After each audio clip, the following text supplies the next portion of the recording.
राधे राधे। श्री हरिदास श्री कुंज बिहारी। कैसे हैं आप सभी लोग? आई होप कान्हा जी की कृपा से आप सभी लोग अच्छे होंगे और स्वस्थ होंगे। इस बार गंगा दशहरा 2025 को कब मनाया जा रहा है और कब होगा इसका शुभ मुहूर्त?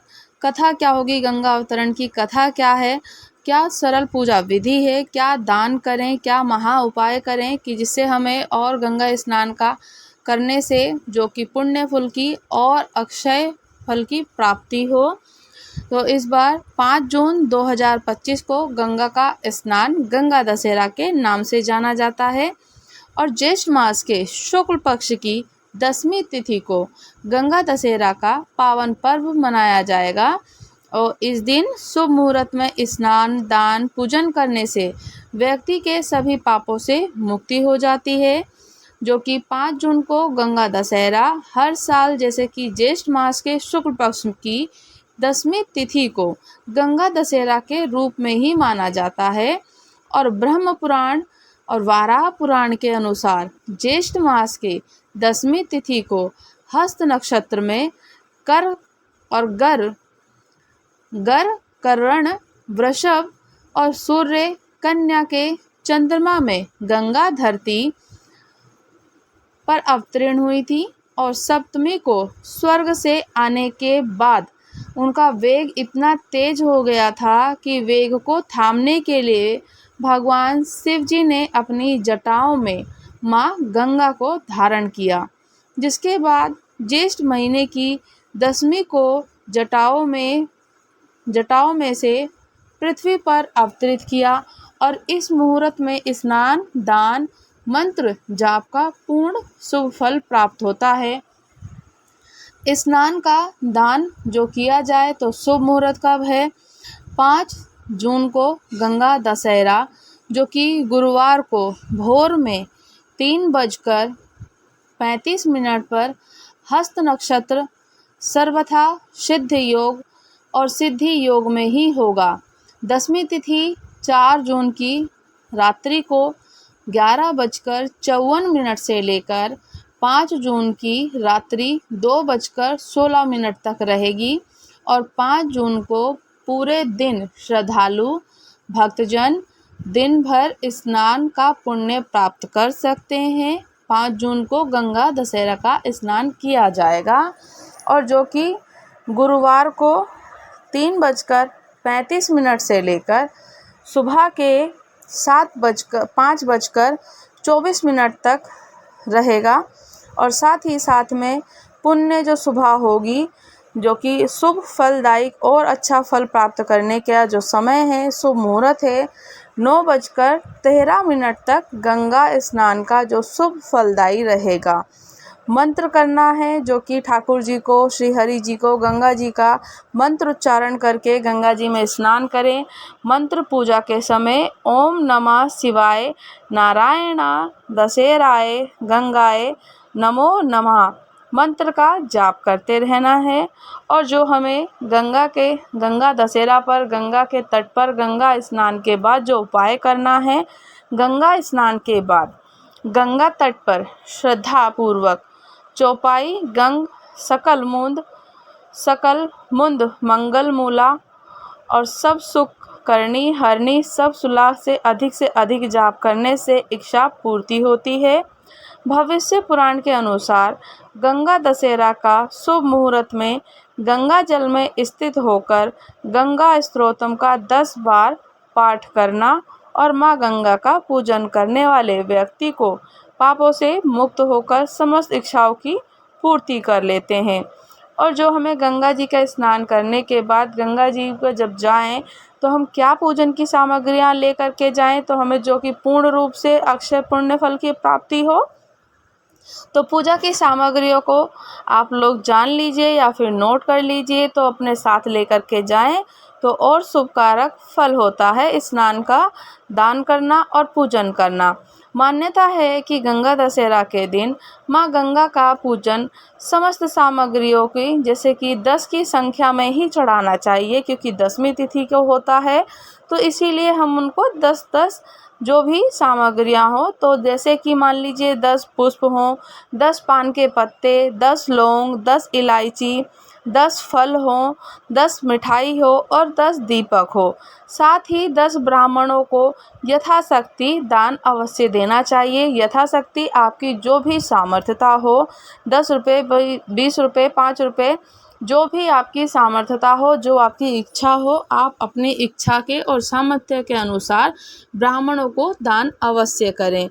और इसको करने से पुण्य फल की प्राप्ति, स्नान पूजन करना ही करना शुभ कारक माना जाता है कि जो कि ज्येष्ठ मास की शुक्ल पक्ष की तिथि को 10वीं तिथि है, तो हम उसी के समय में अपना गंगा स्नान करेंगे। गंगा दशहरा क्यों मनाया जाता है? गंगा दशहरा का स्नान का महत्व क्या है और कथा क्या है? गंगा जी के तटों पर आज गंगा दशहरा जो कि पर्व है, भक्त और आस्था की डुबकी लगाते हैं, साथ ही स्नान कर दान पुण्य कमा रहे हैं। और धार्मिक विद्वानों के अनुसार गंगा दशहरे के दिन ही गंगा नदी धरती पर माँ भगवती गंगा अवतरण हुई थी। इसके लिए राजा भगीरथ जी ने बहुत कठोर तपस्या की थी। लेकिन राजा भगीरथ कौन थे और उन्होंने ऐसा क्यों किया था और क्यों गंगा जी धरती पर अवतरण हुई थी? तो गंगा दशहरा के दिन दान, गंगा में स्नान करने से पुण्य की प्राप्ति होती है। और पौराणिक कथाओं में कहा गया है कि गंगा दशहरा के दिन माँ गंगा जी धरती पर अवतरित हुई थी। और ये भी कहा जाता है कि भागीरथ जी ने बहुत कठिन तपस्या की और ब्रह्मा जी से वरदान के बाद माँ गंगा हिमालय की वादियों से और पर्वतीय दुर्गम पहाड़ों से गुजरती हुई गंगा दशहरा के दिन ही हरिद्वार के ब्रह्मा कुंड में समाहित हुई थीं। इसलिए गंगा दशहरा का पर्व हरिद्वार में गंगा स्नान का बहुत बड़ा महत्व है। तो पूजा का स्नान और समय जान लेते हैं कि गंगा का स्नान और समय मैं आपको पहले भी बता चुकी हूँ, किंतु एक बार फिर से जान लीजिए और नोट कर लीजिए। ज्येष्ठ माह के शुक्ल पक्ष की 10वीं तिथि को गंगा दशहरा हर साल मनाते हैं, जो कि माँ भगवती को धरती पर पृथ्वी पर लेकर आए थे भागीरथ जी, और गंगा का धरती पर पदार्पण हुआ। इसी दिन राजा भगीरथ माँ गंगा को पृथ्वी पर लाए। गंगा दशहरा के दिन दान करना, स्नान करना, पुण्य करना बहुत बड़ा महत्व माना जाता है। कहा जाता है कि गंगा स्नान से जन्मों जन्मों के पाप और मुक्ति भी भविष्य को खुशियों से भर देती है और पापों से मुक्ति होती है और अंत में मोक्ष भी प्राप्त होता है। जो कि गंगा दशहरा सुबह में आपको समय बताया मैंने 3:35 से लेकर 5:21 तक रहेगा ही रहेगा। और साथ में जो शुभ फलदायक होगा 9:13 का समय होगा। गंगा दशहरा के अवतरण की कथा, गंगा दशहरा मनाने की कहानी और भगवान राम जी के वंशजों से भी जुड़ी हुई है। राजा सगर के 2 रानियां केसनी और सुमिति की कोई संतान नहीं थी। संतान प्राप्ति के लिए दोनों रानियां हिमालय में भगवान की पूजा अर्चना और तपस्या में लग गईं। तब ब्रह्मा जी के पुत्र महर्षि भृगु ने उन्हें वरदान दिया कि एक रानी से राजा को 60,000 अभिमानी पुत्र की प्राप्ति होगी, जबकि दूसरी रानी से एक ही पुत्र होगी और वो एक ही पुत्र की प्राप्ति होगी। केसिनी ने एक पुत्र को जन्म दिया, जबकि सुमति के गर्भ से एक पिंड का जन्म हुआ। उसमें से 60,000 पुत्रों का जन्म हुआ। मान्यताओं के अनुसार राजा सगर के 60,000 पुत्र बेहद अभिमानी और परिवार से बिल्कुल अलग थे, जबकि केसनी का पुत्र अंशुमान, सुशील और विवेक की गुणों का था। एक दिन राजा सगर ने अपने यहाँ पर एक अश्वमेध यज्ञ करवाया। राजा ने अपने 60,000 पुत्रों को यज्ञ के घोड़े को संभालने की जिम्मेदारियां सौंप दी, लेकिन देवराज इंद्र ने छलपूर्वक 60,000 पुत्रों से घोड़ा चुरा लिया और कपिल मुनि के आश्रम में बांध दिया। सुमिति के 60,000 पुत्रों को घोड़े के चुराने की सूचना मिली तो सभी घोड़े को ढूंढने लगे। तभी वे कपिल मुनि के आश्रम पहुँचे। कपिल मुनि ने आश्रम में उन्होंने घोड़ा बंधा देखा तो आक्रोश में घोड़ा चुराने की निंदा करते हुए कपिल मुनि का अपमान और उनके आश्रम में उत्पात मचा दिया। ये सब देख तपस्या में बैठे कपिल मुनि ने जैसे ही आंखें खोली, आंखों से ज्वाला निकली जिसने राजा के 60,000 पुत्रों को भस्म कर दिया। इस तरह राजा सगर के सभी 60,000 पुत्रों का अंत हो गया, लेकिन उनकी अस्थियां कपिल मुनि के आश्रम में ही पड़ी रहीं। राजा भगीरथ ने की तपस्या। राजा सगर जानते थे कि उनके पुत्रों ने जो किया उसका परिणाम यही होना था, लिहाजा सभी के मोक्ष के लिए कोई उपाय खोजना बेहद जरूरी था। इसलिए राजा सगर से लेकर राजा भगीरथ, सगर के वंशज दिलीप के पुत्र यानी उनके पूर्वजों ने अनेकों प्रयास किया, लेकिन कोई भी इस प्रयास में सफल नहीं हो पाया और अंत में भागीरथ के प्रयास से यह संभव हो पाया कि कहानियों में कहा गया कि भागीरथ की कठोर तपस्या से प्रसन्न होकर माँ गंगा को हिमालय से धरती पर आना ही पड़ा। माँ गंगा सबसे पहले पर्वत पर आई, इसलिए उस दिन को हम गंगा सप्तमी के नाम से जानते हैं। और माँ गंगा जी का आगमन जब मैदानी इलाके में हुआ तो उस दिन को हम गंगा दशहरा के पर्व के रूप में मनाते हैं। और गंगा जब पहली बार मैदानी क्षेत्र में दिखाई दी तब जाकर हजारों सालों से रखी राजा सगर के पुत्रों की अस्थियों का विसर्जन हो पाया और राजा सगर ने पुत्रों की मुक्ति मिली।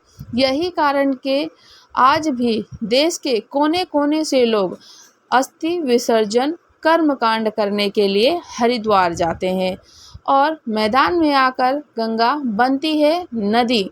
धर्माचार्य प्रतीक मिश्रा पुरी कहते हैं कि हरिद्वार में गंगा का महत्व इसलिए बढ़ जाता है क्योंकि गंगा को पर्वतों की पुत्री कहा जाता है, लेकिन जब वह मैदान में दाखिल होती हैं तो वह युवती बन जाती हैं।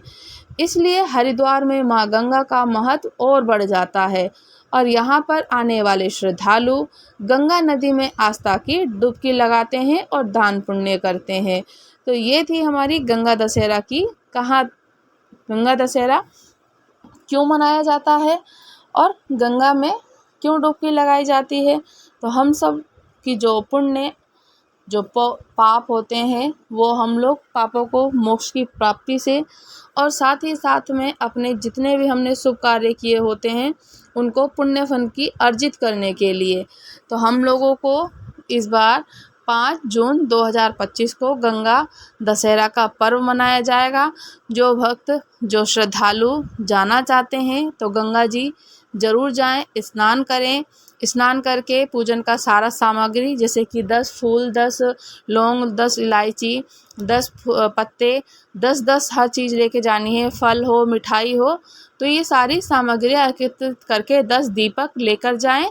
उसके बाद स्नान करके वहाँ पे पूजन करें। दान में आप वहाँ पे जो भी आपसे बन पड़े, जो भी आपकी यथाशक्ति और सामर्थ्यता हो, आप वही दान कीजिए और उससे हम लोगों को पुण्य फल की प्राप्ति होती ही होती है। इसीलिए ये सारे शुभ कारक किए जाते हैं कि हम जो भी अर्जित करते हैं वो हमें, जैसे कि जो भी हमने कर्म कर रहे हैं, जो कल कर्म करा था वो आज हमें मिल रहा है, जो आज हम करेंगे वो हमें कल मिलेगा। तो हम ये सब कार्यों को करना चाहिए और भगवान की भगवत चर्चा, नाम जप, कीर्तन, महिमा, स्नान, दान, पुण्य, ये सारे कार्य शुभ कारक ही हैं। अक्षय फल की प्राप्ति होती है, पुण्य फल की प्राप्ति होती है। अश्वमेध यज्ञ के बराबर हम लोगों को पुण्य मिलता है। तो ये सारे कार्य इसीलिए किए जाते हैं कि जो हमसे जाने में, अनजाने में कोई भी किसी कारणवश, भूलवश, अज्ञानता से हमसे कोई भी गलती हुई हो, त्रुटि हुई हो, तो वो सब भगवान हम पर सही करें और कृपा करें। अगर यही सारे कार्य हम लोग ऐसे ही निरंतर करते रहें तो आनंद भी आता है, मन को सुख शांति समृद्धि भी मिलती है। अगर आप लोग चैनल पर नए हैं तो चैनल को लाइक शेयर और सब्सक्राइब करना आप बिल्कुल ना भूलें। अच्छे अच्छे प्यारे प्यारे पॉजिटिव से कमेंट्स करें। राधे राधे। श्री हरिदास श्री कुंज बिहारी।